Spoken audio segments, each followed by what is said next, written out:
Bonjour à toutes, je suis Alexia Jadot, docteure en pharmacie et experte en aromathérapie.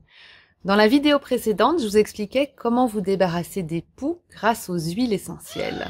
C'était très bien, on s'est occupé de la tête de nos enfants, malheureusement on s'est pas occupé de l'environnement. Donc une plainte fréquente des parents est de dire qu'ils ont essayé les anti-poux et que malheureusement ça n'a pas été efficace, que les poux sont toujours là, que ça ne fonctionne pas. En fait, il y a vraiment deux raisons pour lesquelles ça ne fonctionne pas. C'est de 1, ils ne se sont pas occupés correctement de l'environnement, et de 2, malheureusement, il y a des enfants à l'école qui ne se traitent pas, et donc on a beau faire tout ce qu'on veut, malheureusement, quand votre enfant va retourner à l'école, va rejouer avec le même copain qui a des poux et qui ne se traite pas, il va encore attraper des poux. Donc c'est pas la faute des traitements, c'est la faute du copain qui ne traite pas ses poux. Alors j'ai 3 règles d'or pour vous assurer d'une éradication complète des poux et je vais vous les livrer ici. Ma première règle, attention aux objets et aux vêtements qui ont été infestés par les poux. Donc vous devez vraiment faire attention à tout ce qui a été en contact avec la tête de votre enfant.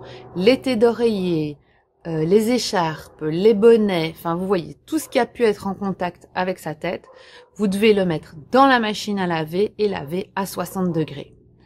Si les vêtements sont trop fragiles et que vous ne pouvez pas les mettre à la machine à laver, vous prenez un grand sac poubelle, vous mettez tous les vêtements dedans, vous fermez le sac poubelle et vous le laissez ainsi pendant au moins 48 heures. Après 48 heures, on considère que le poux n'aura plus pu se nourrir, puisque, pour rappel, il se nourrit de votre sang, c'est un parasite de l'homme. Comme le poux n'aura plus pu se nourrir, eh bien, il va tout simplement mourir.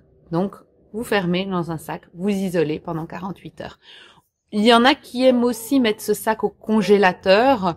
Oui, il meurt un peu plus vite, mais moi je trouve que fermer le sac, le mettre de côté et le laisser 48 heures, ça suffit largement. Donc de 1, traitez tous les vêtements ou les objets qui ont été en contact avec la tête de votre enfant. De 2, faites attention à l'entourage. On sait que même en traitant un enfant, c'est souvent l'entourage qui va le recontaminer. Vous faites attention aux têtes des frères, des sœurs, des cousins, des cousines, des copains. S'ils viennent à la maison, vous profitez pour regarder. Si c'est à l'école, évidemment, c'est beaucoup plus compliqué. Mais jouez vraiment au détective, au Sherlock Holmes pour aller voir qui dans l'entourage de votre enfant est susceptible d'avoir des poux et de ne pas se traiter. Ma règle numéro 1, attention aux objets et aux vêtements qui ont été en contact avec la tête de votre enfant.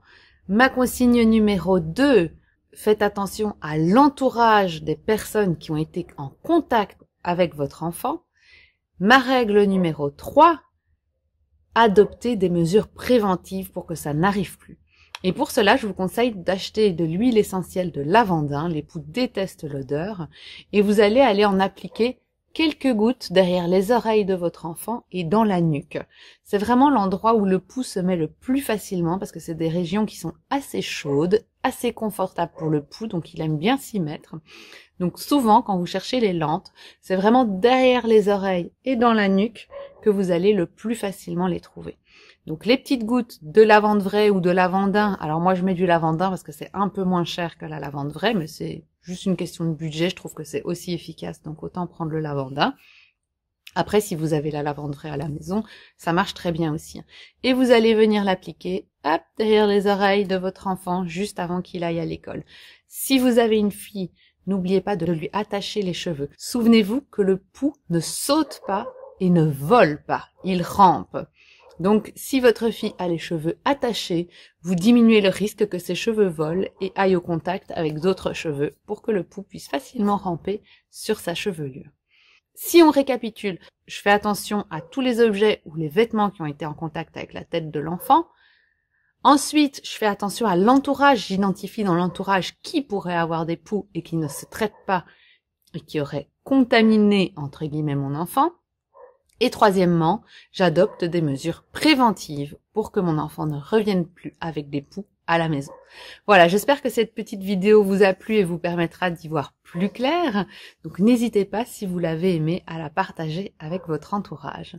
Je vous dis à très vite. Si cette vidéo t'a plu, je te donne rendez-vous dans 15 jours pour une nouvelle vidéo. Et n'oublie pas, n'hésite pas à commenter, liker, partager, ça m'aide énormément pour faire découvrir ma chaîne. Abonne-toi à ma chaîne et clique sur la petite cloche pour être notifié dès que je mets une nouvelle vidéo en ligne. Si tu veux m'aider, tu peux me soutenir via ma plateforme participative Tipeee. Et pour terminer, si ce n'est pas encore fait, je t'invite à télécharger ton cadeau. Tu trouveras le lien juste en dessous de cette vidéo. C'est ton guide. Il te livrera les 9 clés pour débuter avec les huiles essentielles en toute sécurité. Je te dis à très vite.